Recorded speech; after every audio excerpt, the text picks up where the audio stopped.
Sup nerds, I'm Wes. And I'm Aaron. Today we're taking a look at Sagrada, the most beautiful game I've ever seen by Floodgate Games.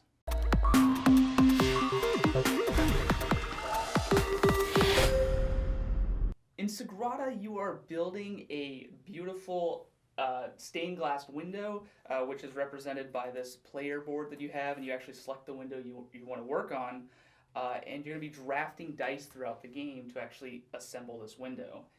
The one thing that Sagrada has that really kind of stands apart for me is how you draft the dice at the beginning of each turn. And drafting is not my favorite mechanic. I'm not opposed to it. I don't hate games that draft. I don't like really heavy drafting games. That's like the main thing you do. Like I like drafting in Seasons. That's good. I like drafting in Sagrada, Pulsar's okay, it's okay. And it's partly just because the drafting goes by so quick. It's only a color and a number you're picking from. And so there's not a huge amount of analysis paralysis. When you're drafting out of like a hand of 8 cards, you have to like read each card and sit there and figure out what these cards are and think about like, okay, what do I want and what do I want to hate draft away from them? And it's so simple and clean that it happens really quick. And it actually is, it's not just like I'm okay with the drafting, but I really enjoy the drafting in this game.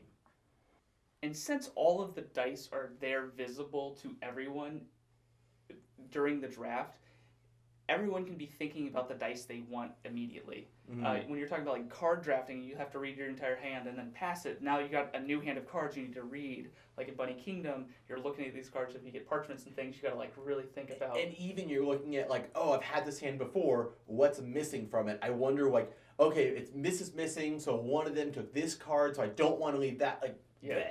There's a lot of strategy in games like that, where you can look out there, you're like, I really want that too, but oh man, I can see your window over there, you might take that too, oh please don't take that too, I really need it, and then you take it, and I'm like, I knew he was going to take it, okay, let me take the stupid 6, I guess. Yeah. It's kind of an abstract game, I would say, and the fact that, you have this board that the mechanics, they do work, but it almost has nothing really to do with the theme. Yeah. The theme is there, and I think the artwork is part of what really sells this game. But you're definitely not like, I could definitely felt like, all those times I built a stained glass window, this is exactly what that felt like. I definitely don't want to say it's a negative, because again, the aesthetics and the look and feel of the game is part of what sold me on it, because the dice drafting and placement, it's cool. But it really is a game that, it's impressive to have on your shelf just because it's beautiful. I remember looking at the Kickstarter, and that was the biggest thing. It's like, man, that, the artwork is so cool. The way this game is built around these objectives that you're all trying to finish, that really, make difficult decisions. Like, there will be dice out there, and you're trying to either select the color or the number on them and make them match up with your selected sheet, and then you're also trying to make sure you don't block yourself out of other options later by putting if there's a 1 here, you can't put a 1 next to it, so you're not going to want to block yourself.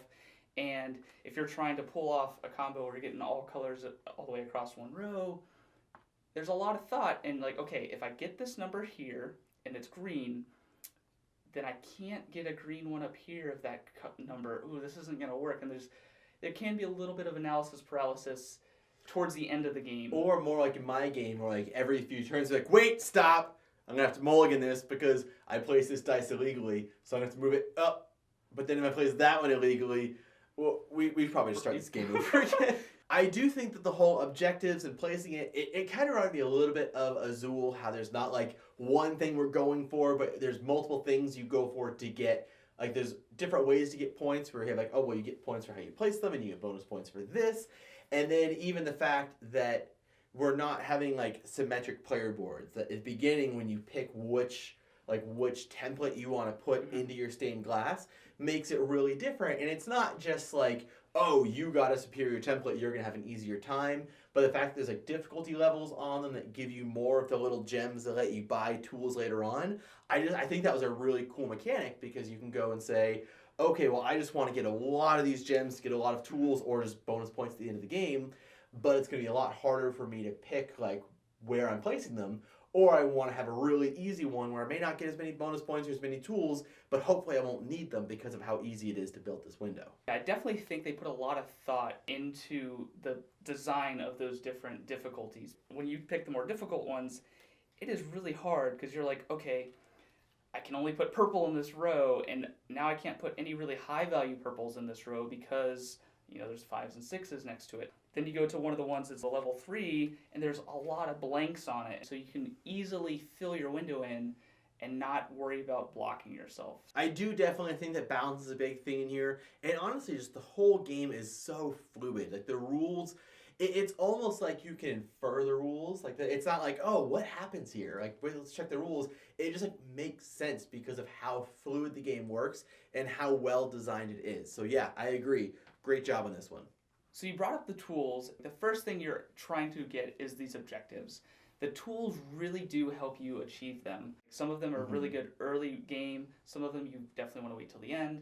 But after somebody else has already used that tool, the cost of now increases from 1 favor token to 2.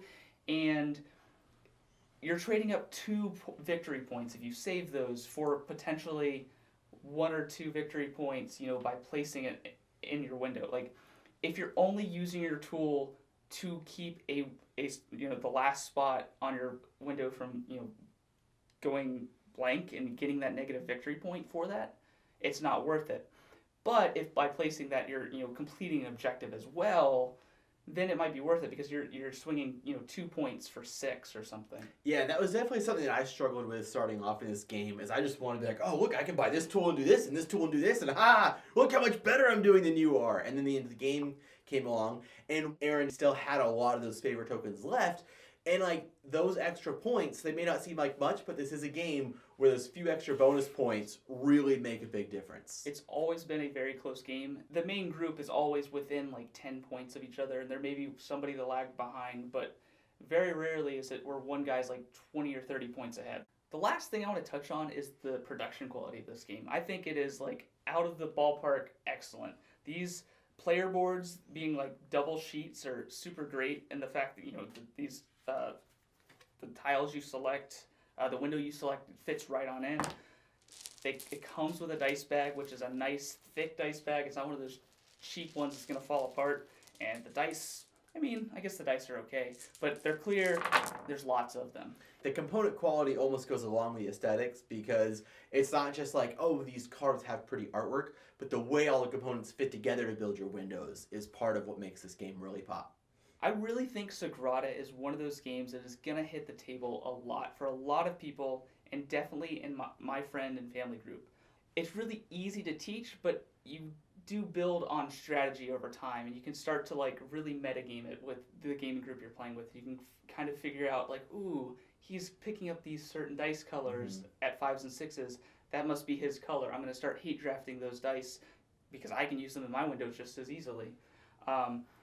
That may change with the expansion that's coming out down the road. That's coming out with new player unique cards that you're the secret objectives and new objectives are out there as well. Plus more players, so that always makes everything fun.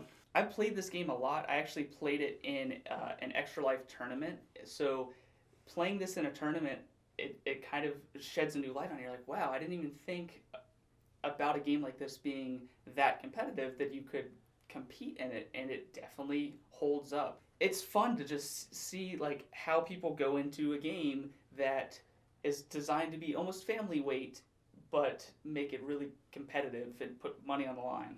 Sagrada is definitely one of those games that I spent a lot of time like looking at the Kickstarter and being like, should I back it? I should back it. I can't have the money to back it. I really want to back it. I want to back this game instead.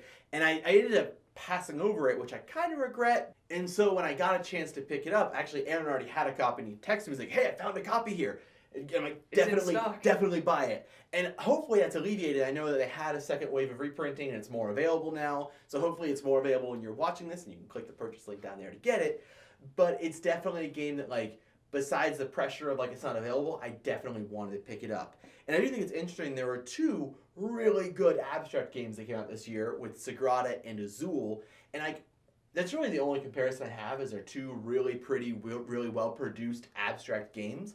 And, like, maybe they're almost competing a little bit just because they fall into that genre, Mhm. but they're nothing alike. So don't be like, oh, well, there's these two abstract games. What should I get? Buy them both. They're both great. It's definitely just a great experience playing it, and I think it does pass the Tom's Mom test, Mhm. where, you can play it with someone. We kind of say, oh, if I can play it with my mother-in-law, then it's a game that is super accessible, and if it's a game that we can play at our level as well and still have fun with it, it's just a solid game. I think it would be a great, like you said, a family game, or apparently you could play it super competitive too.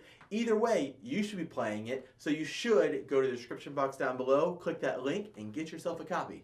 And while you're down there, don't forget to subscribe so you'll never be bored.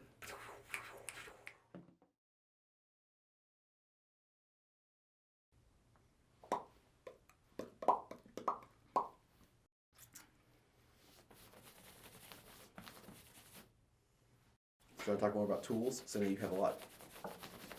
We can talk about like strategy for tools and